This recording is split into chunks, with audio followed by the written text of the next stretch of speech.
Hey guys, welcome back to my channel blogger boy Chhotu. আবারও চলে এসেছে একটি নতুন ব্লগ নিয়ে। সো বাড়ি থেকে বেরিয়ে পড়েছি, ততক্ষণ অবধি ইন্ট্রো কিছুই বানানো হয়নি। ভিডিওর প্ল্যান ছিল না, হুট করে চলে এলাম কলকাতা। তো কলকাতা অনেক ভিডিও দেখলাম, সবাই ফুড ব্লগিংয়ে যাচ্ছে ঘুগনি কাকুর কাছে। সো আমারও মন করলো আজকে যাওয়ার জন্য, তাই কলকাতা চলে এলাম। এবার যাবো শিয়ালদা। তো দেখতে দেখতে সন্ধ্যা হয়ে গেলো, চলে এলাম শিয়ালদা। শিয়ালদা থেকে যাচ্ছি, আপনারা দেখতে থাকুন। ভাই শিয়ালদা চলে এলাম, প্রায় 3 কিলোমিটার হাঁটার পরও ঘুগনি কাউকে খুঁজে পেলাম না। कहाँ से आते हैं? লাস্ট অব্দি হাঁটতে হাঁটতে হাঁটতে হাঁটতে গেলাম, একটা কাউকে জিজ্ঞেস করলাম যে ঘুগনি কাকু বসে বসে দেখালো, আমাকে রাস্তা ওই পারে করে দিল। তারপর দেখতে হাঁটতে হাঁটতে হাঁটতে যাচ্ছি তো কোনো অস্তিত্ব খুঁজে পাচ্ছিলাম না। লাস্ট বললো কানাড়া ব্যাংকের পাশেই ঘুগনি কাকু বসে। চলুন দেখতে থাকুন, দেখা যাক কানাডা ব্যাংকের পাশে ঘুগনি কাকুকে পাওয়া যায় নাকি।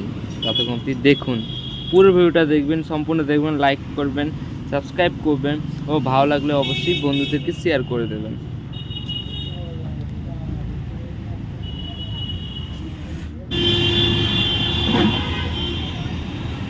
আমরা রাস্তার ওই পারে চলে গেলাম।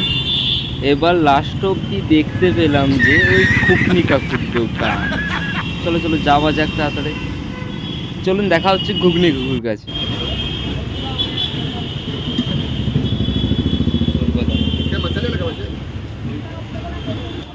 তো আমি অর্ডার দিলাম খাসি মাংসের চরবদা। দেখি কেমন টেস্টটা লাগে। রক্ত কেটেই দিচ্ছে, দেখা যাক টেস্টটা কেমন লাগে।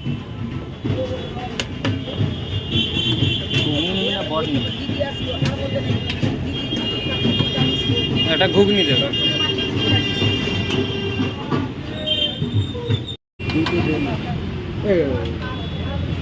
খেতে ভালো ছিল, বাট এক প্লেট খাওয়ার পর যে অন্য কিছু ট্রাই করবে সেটা পারবো না, কারণ আমি ফুড ব্লগার নয় যে সব কিছু ট্রাই করবো। জাস্ট এসছি, ছোট্ট একটা ব্লগ করে নিলাম।